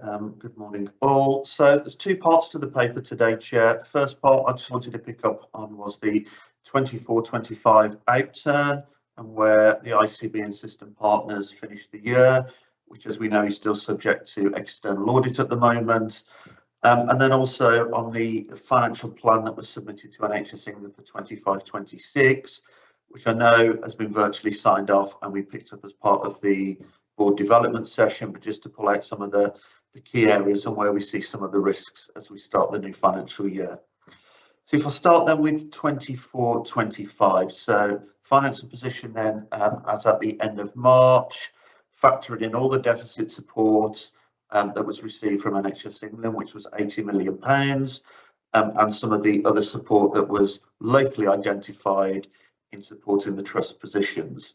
So across the system, we finished with a small surplus of £11,000. So it was £11,000 against a balanced financial plan that we put forward. You can see on page 3 of the report then that in order to support the overall system delivery, the ICB went a little bit further against its financial plan in terms of the surplus it delivered, really to offset a small deterioration that we saw predominantly in Wye Valley, but the other 2 trusts did deliver their financial position. The Wye Valley deterioration was around £2.5 million, which, as I said, was offset by the ICB. And within the Wye Valley position, just to note, and I know we've talked about it here, we did account for the POWIS income, which is around the alignment of financial parity with what NHS England pays to Wye Valley Trust through the ICB. POWIS are disputing that. And again, at the moment, that is with regional and national escalation, because we do need a resolution on that. You'll also see then within the report that we've included the final positions around efficiency and agency. So from an efficiency perspective, across the system, we were £6.5 million below where we were targeting to be at the start of the year. You'll see that predominantly resides within the Wye Valley position. But more importantly, and a note we do need to look at and think about as we go into 25-26, the recurrent aspect of the plan was £11.2 million below where we needed to be. That just creates a pressure then on our underlying financial position and how we start to get ourselves back to a balanced position over the next few years, and as part of the financial reset that the NHS is going to be required to undertake. You'll also see, though, agency expenditure. So whilst it stepped down again from numbers we talked about from previous years, it was actually £56.7 million, so £5.1 million higher than the plan we set, and again higher than the national agency cap that we were required to deliver for 24-25. Both of these areas are going to be a big area of focus as we go into 25-26 plans. It's also just worth noting, and I know we've touched on it here before, around the elective recovery fund. We did very well in 24-25, but as we know, it was capped towards the latter part of the year. Thankfully, that cap was in line with our forecast, and we continue to work with NHS England to identify some further mitigations, because we always felt our position was slightly higher than the national position. The forecast was based on month 10. We've only just seen month 11, very early month 11. From an ICB perspective, what we need to pay out, we think the risk is going to be minimal. That's both in-system and out-of-system providers. The bit we don't quite yet understand and have worked through is the ERF implication for our trusts for out-of-system commissioners. We haven't seen those positions yet, so we just need to understand that. So that's probably where I'd stop for 24-25, and then I'll just go into 25-26. So again, we've included as Appendix 1 a summarised version of the financial revenue position and all the capital positions as well. So as we talked about previously, there is a lot more capital resource in the system now, and we're just working with NHS England going through the sign-off process in order to get release of that funding for the constitutional and some of the other aspects of capital funding that's now been identified. So hopefully we're looking to complete that within the next couple of weeks so that those expenditure plans can be put in place and we can start to move forward. We did have to then put an April submission in to NHS England. Just to be clear with the board, none of the financial values changed from those that were signed off previously. It was mainly around phasing and some of the realignment of the efficiency plans, moving from unidentified to identified, in line with the PINs, so the identification plans that how those efficiencies will be delivered.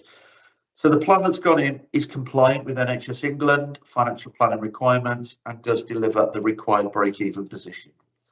Within it, though, partner organisations, including the ICB, need to deliver £133 million of efficiency. So that's 6.1%.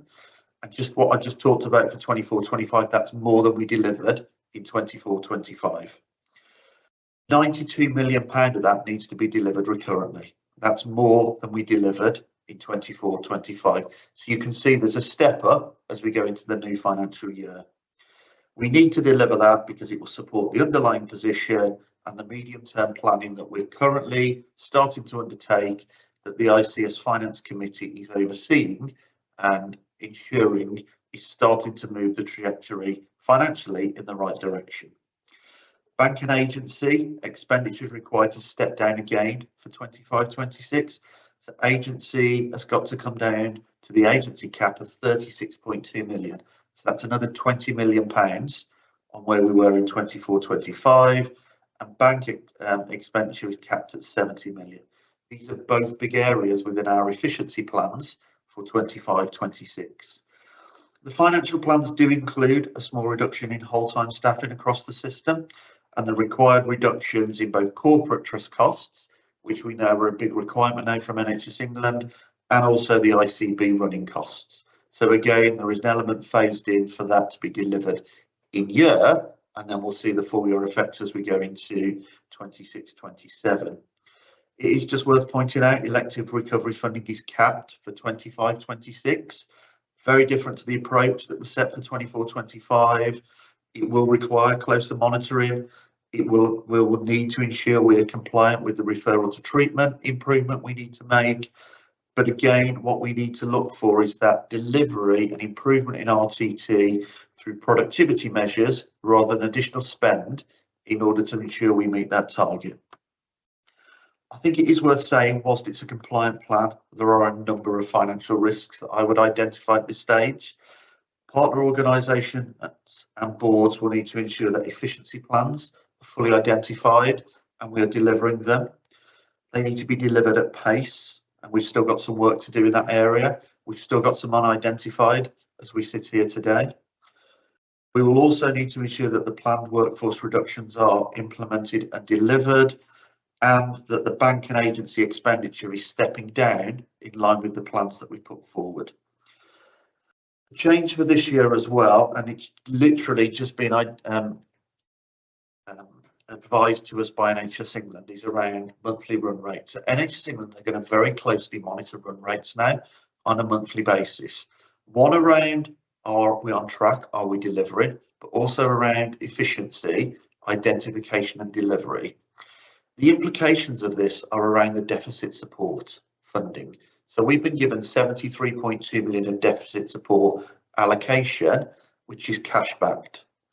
Now, if we start to go off plan, or NHS England are not assured by our delivery and delivery actions, they will withhold deficit support allocations and cash.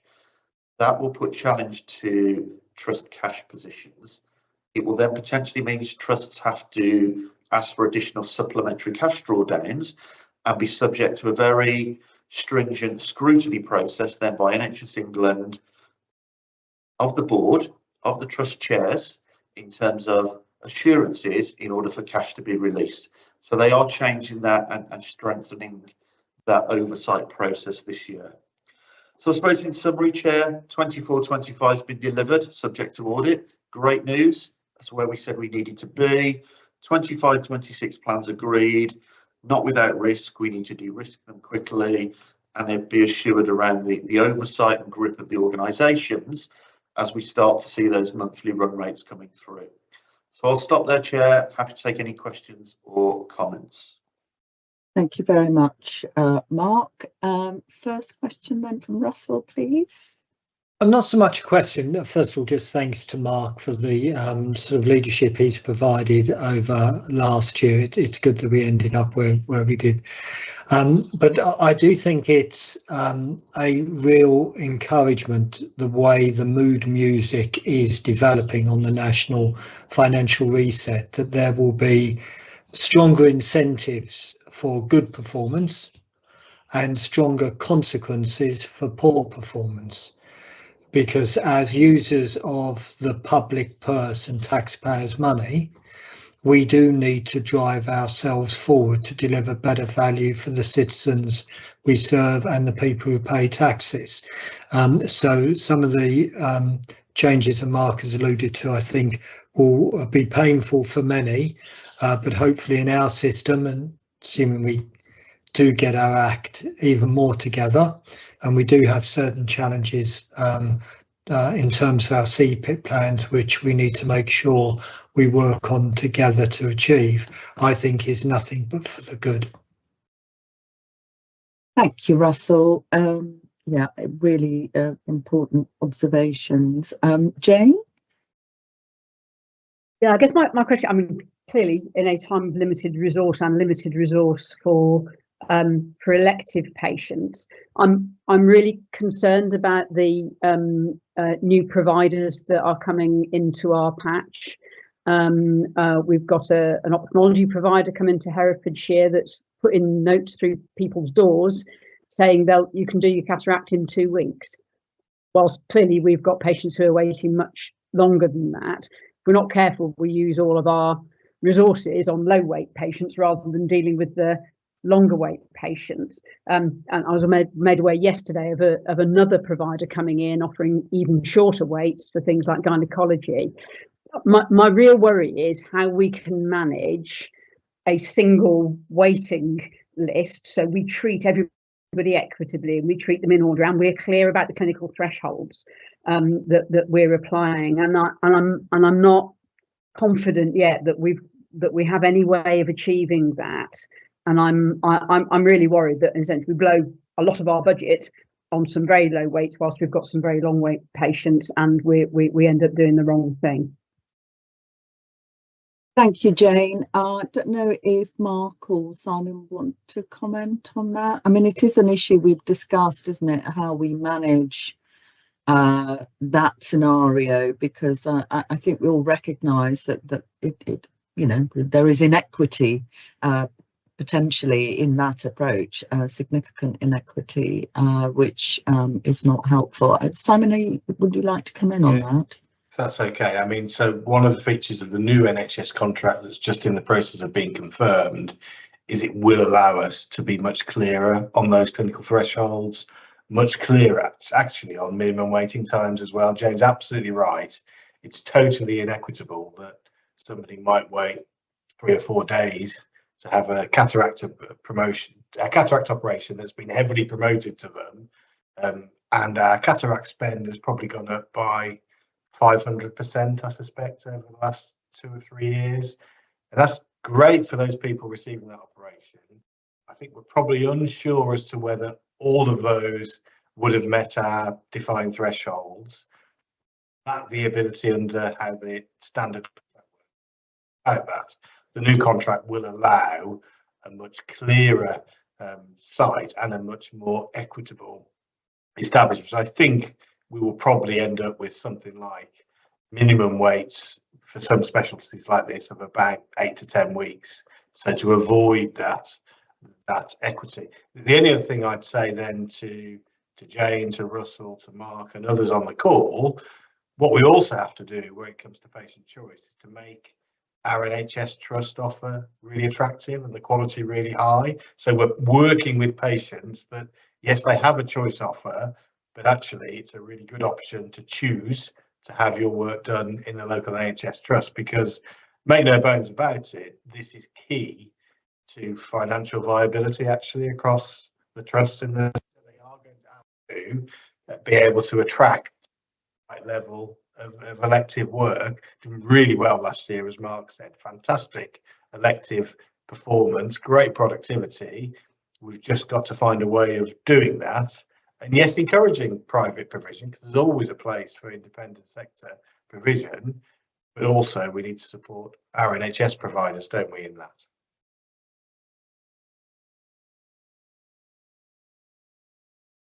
Sorry, Jane, did you want to come back in on that? I did. It's a different point. Yeah. No, it's the same point. I absolutely agree, but clearly our activity is capped, so there's a limit to how low we can get our waiting times. And frankly, yeah, that's going to be the thing that determines patient choice. Is if I can get it done in 2 weeks here, and it's going to be a 40-week wait here, we're really not on a level playing ground in terms of competition. I guess my other point would be 8 to 10 weeks is a very long way away from the waiting list that we've got for many procedures in the NHS at the moment. So it feels that that's at the wrong end of the spectrum. And my last point is, if there is a way that we can get all of our referrals into a single point so that they're not going directly out to independent contractors. So we've got a way of managing. Absolutely right, Simon. You know, we really want private sector to be managing demand that we can't manage. But that isn't what's happening, and I'm really concerned that we haven't got strong enough levers to be able to really manage this. I mean, we're sort of talking about a contract that might be coming, but we're 2 months into the year already. Those patients are already in those providers and being referred. So, but the big issue for me, I think, is around having a single point of referral, and then we can manage from there. I know it's really difficult, and I know there are legal implications, but my worry is if we don't get a handle on that, we just end up with very inequitable provision, and we don't manage our finances as well as we could.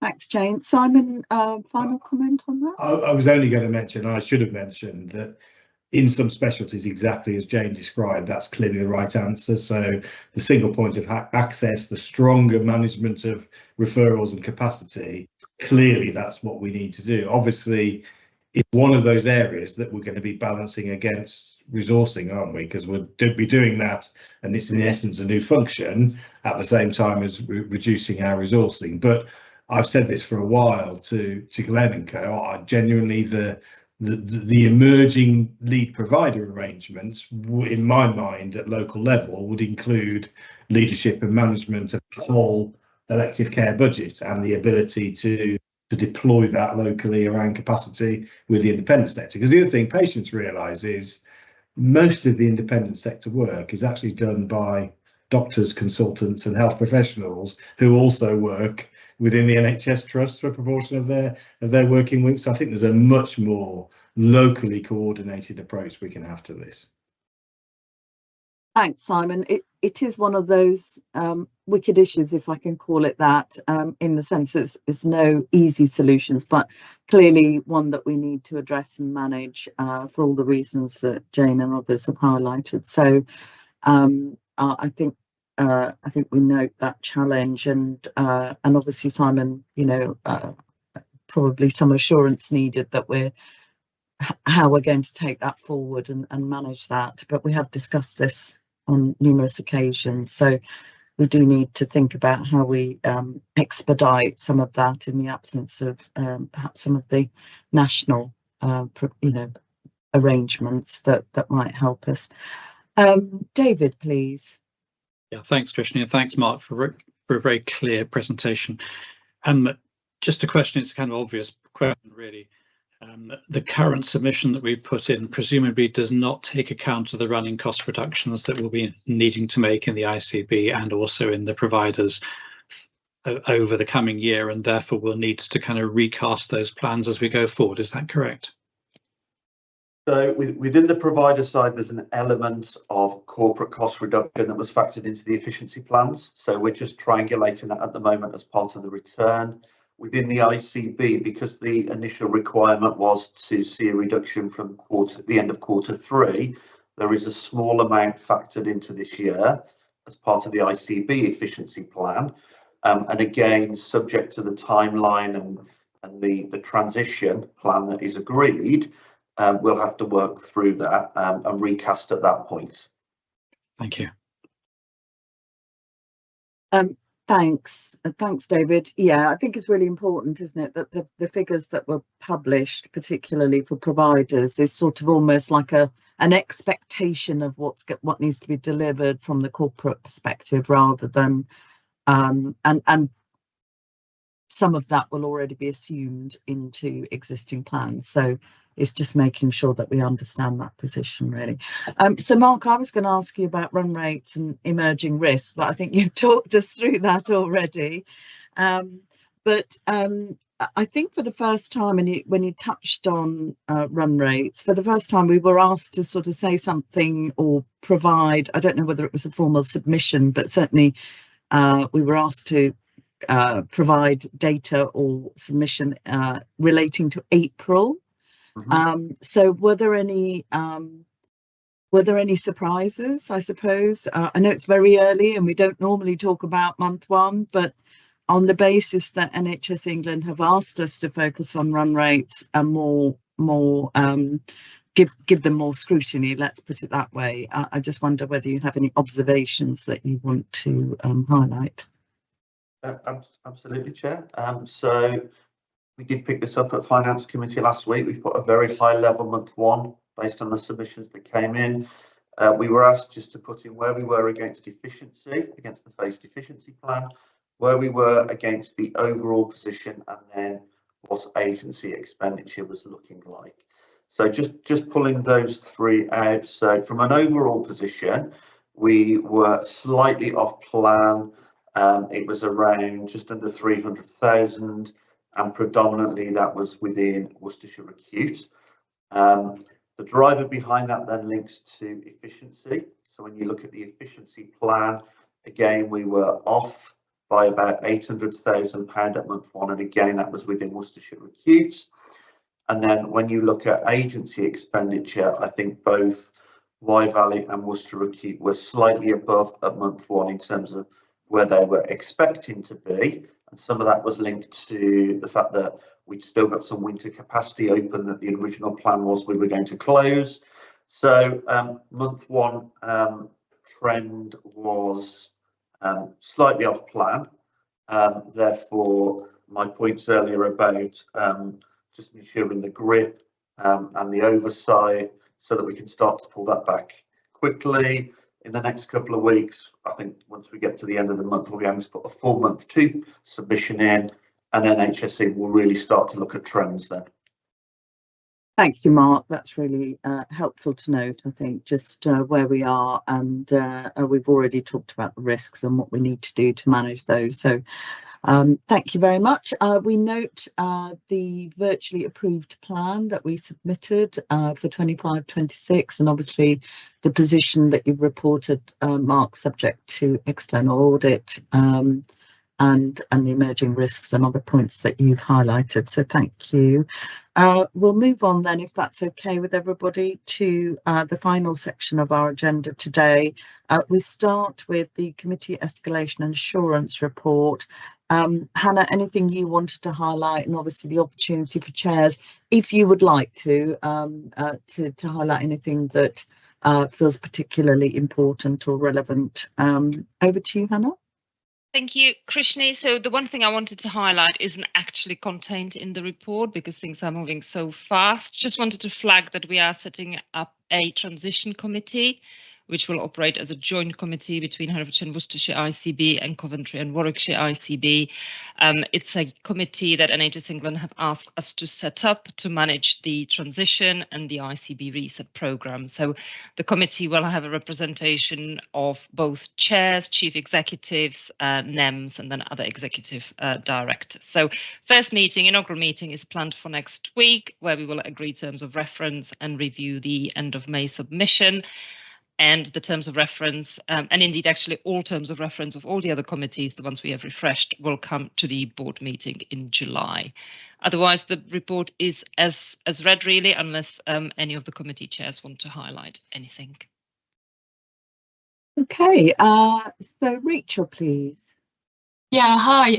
I just wanted to pull out of the Finance Committee. One of the real things that we discussed is what is the role of that now in the current environment. We had a good discussion last month, particularly about the delivery in year and some of the real challenges that we've got to delivery. But I think one of the things that we really focused on as well is that we reinforced was the need to continue with the work on the medium-term 3-year plan that we started a few months ago, and to really re-energise that now, following, you know, planning and year end and that sort of thing. So I think that's going to continue to be a real focus for us, and obviously organisations will want to work jointly to produce a really holistic view of that. Thanks, Rachel, and that and the committee is well supported by non-execs from the trusts as well, isn't it? So so it's a really good opportunity to help that focus. Thank you, Rachel. Anything from the other committee chairs that wanted to come in at all?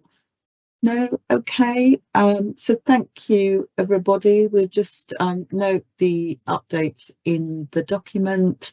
And of course, there's a suite, I think, of supporting items as well to that, including a suite of committee minutes. So they are available for review and for kind of overview of the more detailed discussions. Hannah, then back to you on the final item on the agenda, which is the Board Assurance Framework Report. So over to you again. Okay, thank you very much. So yes, this is the first report for the Board Assurance Framework for 25-26, and it is attached in full as Appendix 1. So just wanted to set out briefly the approach to developing this year's BAF. You will remember at the last board meeting, we agreed set of objectives, priorities and success measures. And as ever, these form the basis of the framework and of course also associated risks, mitigations and any relevant assurances. So the other thing that we did was we did quite an in-depth review of the Board Assurance Framework for last year and the position that we ended up on, really mainly just to kind of review what led to non-achievement of some of the target assurance levels that we have set. There weren't many, but there were some, and we just wanted to understand that and learn from that and make sure that it informs our approach to developing the framework this year. So there were broadly 3 reasons why the target assurance wouldn't have been hit. First, that the plan weren't or couldn't be progressed as originally planned at the start of the year. The second, that there were some unforeseen challenges that we had to grapple with, and thirdly, that perhaps we didn't set the target assurance rating in a completely kind of realistic way. So we really wanted to pay attention to this when we were setting up the framework this year.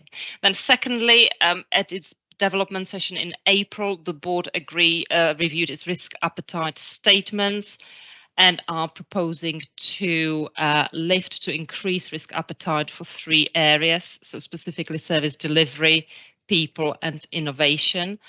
And as part of this report, I'm asking the board to formally endorse those statements. That's all included as Appendix 3.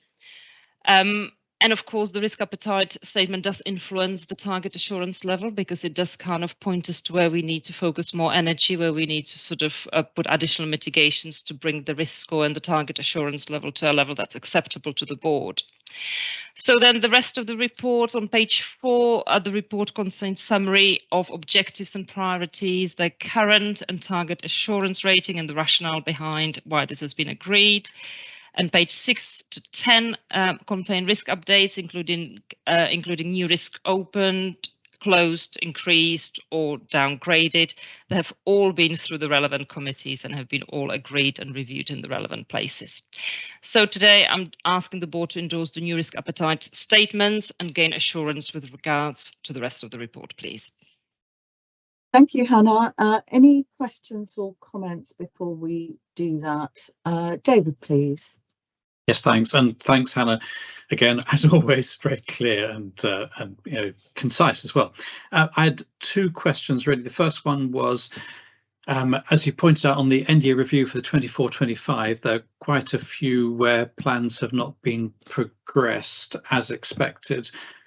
I would guess, but I don't have evidence for it, that we're probably a bit optimistic in our planning, that we, for all good purposes, good reasons, we want to progress something really quickly. And I'm just expecting or asking, is that a lesson that we can learn for this current year, that actually we can be realistic in the planning so that we don't have that same issue? And the second question was, when we look at risk 5 or sorry, objective 5, and we've got the implement agreed actions to improve staff satisfaction and engagement, and we have only a limited target assurance there. I think that initially looks really strange, but I'm assuming that is actually to do with the changes that we're going through. And again, a realistic approach is not to expect that we'd have significant or indeed partial assurance there, but actually realistically it's more likely to be limited despite everything we can do. Would that be correct? Yes, thank you, David. So firstly, in terms of the realistic plan, so yeah, it's always a really difficult balance, I think, at the start of the year, because of course ambition is really important. We wouldn't want to set our target assurance levels as too low. But of course, you're right, it is often difficult things are kind of being thrown our way, which often does kind of complicate, I suppose, our journey to achieving those assurance levels. So perhaps the answer is to be a bit more agile in reviewing the framework, and maybe halfway through the year reassess the target assurance rating, because I think sometimes even the ambition has got to be perhaps amended with the board's approval. So yeah, completely noted. It's a lesson learned, and we have spent a bit more time, I think, this time around with executive leads really kind of drilling down as to whether the proposed mitigation and actions do match ultimately the kind of the increase in assurance rating by the end of the year.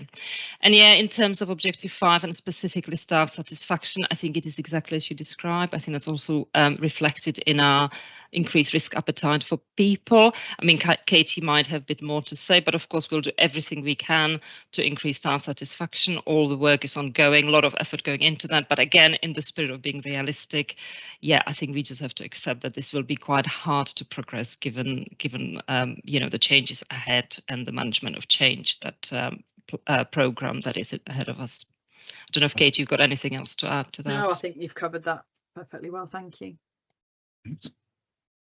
Thank you very much. And Hannah, I was sort of similarly going to just explore really, particularly where we were aiming to go from limited to significant assurance. That leap is obviously a bigger one to achieve. I was just wanting some assurance that we'd really kind of thought about that. But you've described the process we've gone through and the fact that we want to be agile in kind of recognising that. I think the closure of risks as well, the report element, which highlights risks that have been closed and why, is really clear as well. I guess just one further question is, at some point, how much, you know, are there things in here, might be slightly more difficult one for you to answer personally, but are there things in here that actually we need to review in the context of, will it be our responsibility to deliver this under the new ICB model office? And that might be a little bit harder to comment on at this stage, but I just wondered if that's something we've thought about, and then at what point do we want to have another look at that and say, well, actually, in the context of those changes, this is where we might want to refocus our attention.